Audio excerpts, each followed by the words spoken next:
മുണ്ടക്കയിലെയും ചൂരന്മലയിലെയും ദുരിതബാധിതർക്കുള്ള സർക്കാരിന്റെ ഭവന നിർമ്മാണം അതിന്റെ അവസാന ഘട്ടത്തിലേക്ക് എത്തിയിരിക്കുന്നു. ടൗൺഷിപ്പിൽ നിർമ്മിച്ചിട്ടുള്ള വീടുകളുടെ ആദ്യഘട്ട താക്കോൽദാനം നടക്കാൻ പോകുന്നത് മാർച്ച് 1-ാം തീയതിയാണ്. അതേസമയം വിവിധ രാഷ്ട്രീയ പാർട്ടികളുടെ നേതൃത്വത്തിലും സന്നദ്ധ സംഘടനകളുടെ നേതൃത്വത്തിലുമൊക്കെ ഇവർക്ക് വേണ്ടി ഒട്ടേറെ പ്രവർത്തനങ്ങൾ നടത്തിയിരുന്നു. അതിന്റെ ഭാഗമായി തന്നെ മുസ്ലിം ലീഗ് സംസ്ഥാന കമ്മിറ്റി നിർമ്മിച്ചു നൽകുന്ന ആദ്യഘട്ട വീടുകളുടെ താക്കോൽദാനം മറ്റന്നാൾ നടക്കുകയാണ്.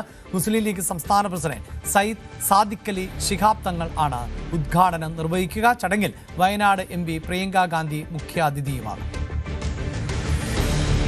മുണ്ടക്കൈ ചൂരൽമല ഉരുൾപൊട്ടലിൽ വീടുകൾ നഷ്ടപ്പെട്ടവർക്കായി മുസ്ലിം ലീഗ് പ്രഖ്യാപിച്ച പുനരധിവാസ പദ്ധതിയിലെ ആദ്യഘട്ടമാണ് ഇപ്പോൾ പൂർത്തിയായിരിക്കുന്നത്. ആകെ നിർമ്മിക്കുന്ന 105 വീടുകളിൽ 51 വീടുകളുടെ താക്കോൽദാനം ഈ മാസം 28-ന് ശനിയാഴ്ച വൈകുന്നേരം 4 മണിക്ക് നടക്കും. ബാക്കിയുള്ള വീടുകളുടെ നിർമ്മാണം മെയ് മാസത്തോടെ പൂർത്തിയാക്കി ഗുണഭോക്താക്കൾക്ക് കൈമാറാനാണ് ലക്ഷ്യമിടുന്നത്. മുസ്ലിം ലീഗ് സംസ്ഥാന പ്രസിഡന്റ് സയ്യിദ് സാദിഖ് അലി ശിഹാബ് തങ്ങൾ താക്കോൽദാനം നിർവഹിക്കുന്ന ചടങ്ങിൽ പ്രിയങ്ക ഗാന്ധി MP മുഖ്യാതിഥിയാകും.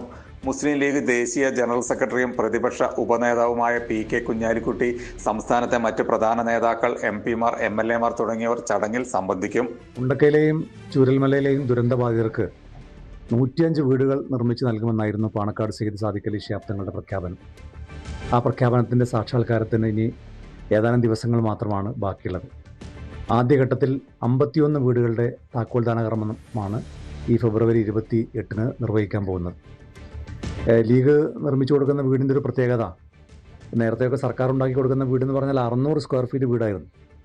തങ്ങൾ ആദ്യം തന്നെ പ്രഖ്യാപിച്ചത് ഞങ്ങൾ ഉണ്ടാക്കി കൊടുക്കുന്ന വീട് 1000 സ്ക്വയർ ഫീറ്റ് ആയിരിക്കും എന്നാണ്. അപ്പോൾ നിർമ്മാണം പൂർത്തിയാകുമ്പോൾ ഏതാണ്ട് 1100 സ്ക്വയർ ഫീറ്റ് ആവുന്ന ഒരു രീതിയിലേക്കാണ് നിർമ്മാണം പൂർത്തിയായത്. മേപ്പാടിക്കടുത്ത് സംസ്ഥാന പാതയോരത്തെ വെള്ളിത്തോട് എന്ന പ്രദേശത്താണ് അതിനൂതന സൗകര്യങ്ങളോടെ ഈ വീടുകൾ നിർമ്മിച്ചിരിക്കുന്നത്.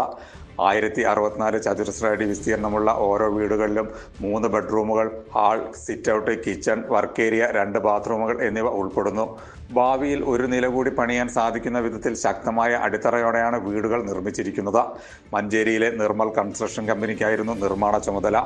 ഫാൻ, വീട്ടിലേക്ക് ആവശ്യമായ ഫർണിച്ചറുകൾ, പൂച്ചട്ടികൾ തുടങ്ങിയവയും ഇതോടൊപ്പം നൽകുന്നുണ്ട്. കൂടാതെ കുടിവെള്ളത്തിന് കിണർ സൗകര്യവും ജലനിധിയുടെ വെള്ളവും ലഭ്യമാക്കും.